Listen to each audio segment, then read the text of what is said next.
Hey everyone, welcome to another episode of Blue Abroad's Analytics Corner. Today we're reviewing the fabulous girls' victory up in Darwin versus the Melbourne Demons. So let's get straight into it. So it was a real firecracker of a first quarter.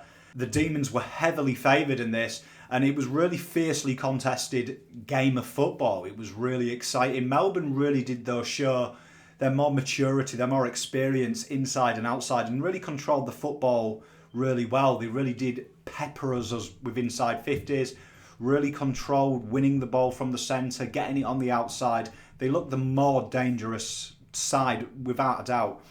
The girls looked like they were kind of overawed by it, and we know this game style requires quick transition, and it wasn't really happening. It was quite interesting because the men will play, hopefully, on Thursday Richmond, and it was that contrast in styles where Carlton are more of the quick counter-punching side, and Melbourne were more of the control in the football. And it was a real good showcase of how you stop counter-attack football. You control the ball, use it well. And Melbourne did that to their credit. She managed to snag that goal late on. But Melbourne did look on top, and that last minute goal giving them eight ahead, it kind of looked like it was a worrying time for the girls. We really started to up our intensity in the second quarter as well. Like, you could see there was a little bit more intensity and attacking the ball. Taylor Harris, I thought, was really superb in this quarter. She really was physical. And one thing about Taylor is, ever since this whole Collingwood issue of does she do anything other than mark the ball, it's her intensity at ground ball. That little sneaky little offload to Georgia G, it really did set the tone. It's all about that intent to the footy, intent to put pressure on the ball carrier, and that's what this style with Hartford really affects. It's pressure. Pressure defines the game. Melbourne, they really were determined. They really attacked the ball hard, and they really had a wonderful moment just of being able to lock the ball in and put the girls under a lot of pressure. If it wasn't for Harrington and Plain, who really did, for me, stand out in this quarter, it could have been a lot worse than it was. But you always felt that we were in the game. 11 touches in this quarter from Maddie Prasparkis alone. She looked like she was in everything, really trying to drive the girls forward. It was a really exciting time. And we went into the half down, but you did feel like it could go either way at this stage. As the game went on into the third quarter, we really upped our intensity. And what was interesting was the fact that there was a plan B. Instead of playing quick ball, we started to control it a little bit more, get our hands on the footy. It was really, really an intense forward explosion. I thought the pressure was amazing. We just couldn't make the entries count, but you did feel that if we just kept going and going and going, eventually they would break down. And around halfway through the quarter, that's when literally Prasparkis did that moment of brilliance, got the quick handball away to Taylor, and it felt like something was going to happen. It was a changing point for me in this quarter. That Egan really stood out. I thought Downey was starting to really influence first possession from centre contests. I thought McAvoy being shifted to the forward line, she really started to find a lot more of the ball. Madison and Dalton were just phenomenal. I thought Harris and G, though, this was where they came alive. They really looked like something was going to happen. What with forward pressure, good ball use, bringing people into the game. And Leofi down the back, she was just absolutely pinging marks. It was kind of like Harrington has been the last couple of weeks. She really did. And the fact that she could set that transition off. For me, I thought my highlight, though, was in the fourth. I thought everyone really stepped up, and it was a real controlled performance. Melbourne looked gone at this point, and it could have been really a literal walkover. They really did step up and really put the final nail in the coffin for Melbourne. I thought Brazzali was just brilliant. Nat Plain, I thought, for someone that many people don't think of, just her handy foot skills, her ability to provide run and stun was really, really, really phenomenal. I thought Nicola Stevens played really well in this quarter as well. I thought it was a real complete performance. And in summary, really, I think what made me really proud was the belief in this girl. It's another comeback from behind victory.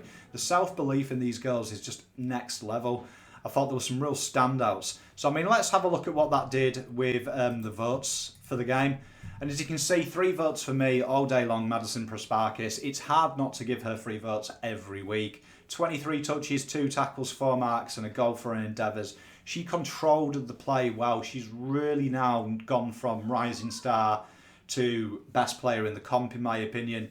whether it's her intensity, her ability to get the ball away in traffic, find open goals. She's just phenomenal, and she's got it all. Good foot skills, good awareness, good IQ, good head for a goal as well. An absolute stellar performance from Maddie Prasparkis, and I don't think we would have won that game without someone of her quality.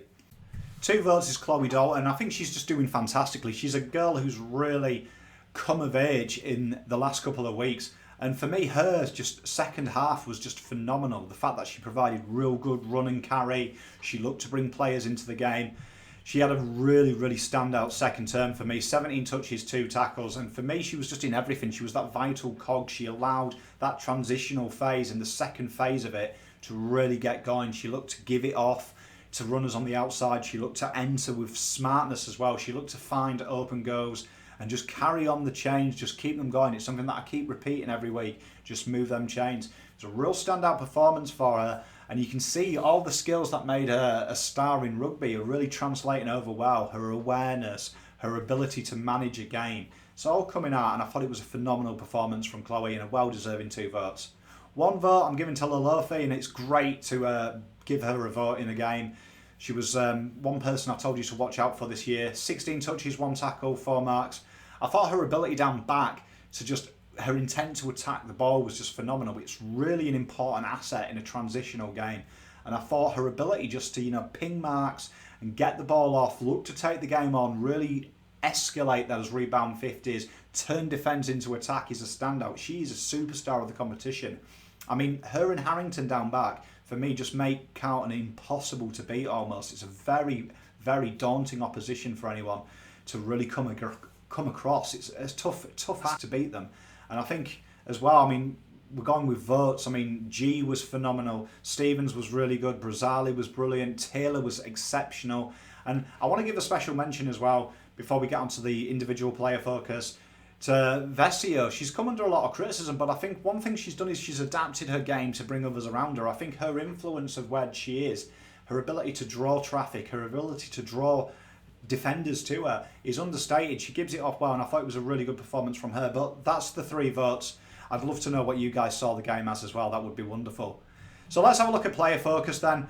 And today we're doing the wonderful Georgia G, one of our many rising stars.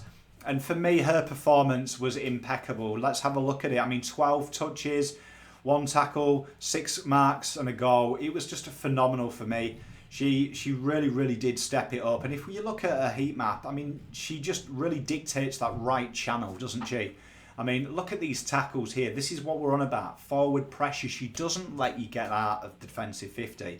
And for me, it's an absolute key commodity in whether you're playing the men's, under 16s, or women's football. It's such a key component of the game. It's them 3 key stats we look at: forward pressure, transition, intercepts. And for me, she's got it all. And it's just, you look at these here, she's pinched hit in the midfield. You can see she's done really well.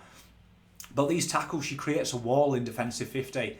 And for me, it's just phenomenal to see. I thought she took a goal really well. She's got real high footy smarts, as you can see. And you look at this here, it's a real exciting prospect coming up. Like them little inside 50 handballs that she's given off to people who are in a better position. It's a phenomenal asset to have that vision, that footy IQ. And for me, Georgia is a phenomenal footballer. You look at who we drafted this year, the new girls. A lot of these girls, are real staples for the next decade. We've got a real good young core that are really stepping up. And it's something that we look at the men's. When your youth stands up, when you mix it with experience, you're going to have results. And it's something that we can hope for in the men's game, because these girls look on fire at the minute. And one thing, passion breeds success, belief breeds success, and you can see that the belief is there from the girls. It's another comeback victory. They believe in the game plan, they believe in the coaching, and more importantly, they believe in each other, and they're willing to stick it out when things get tough and work their way out. And for me, that is probably my summary of the game. It's the fact that we have a plan B. The plan B, and there's the belief in plan B will work. Belief in plan A, that if we stick to it, we can get ourselves out of the mire. And it was great to see a plan B be implemented, and then we go back to a plan A, and we run out winners by 20. I mean, it's a phenomenal performance. So, I mean, that's the summary of the game, and I hope you guys enjoyed it. But for me, that is a showcase why women's football is super important, and it's getting really exciting, and the girls are really displaying an attacking brand of football that is is hard not to like.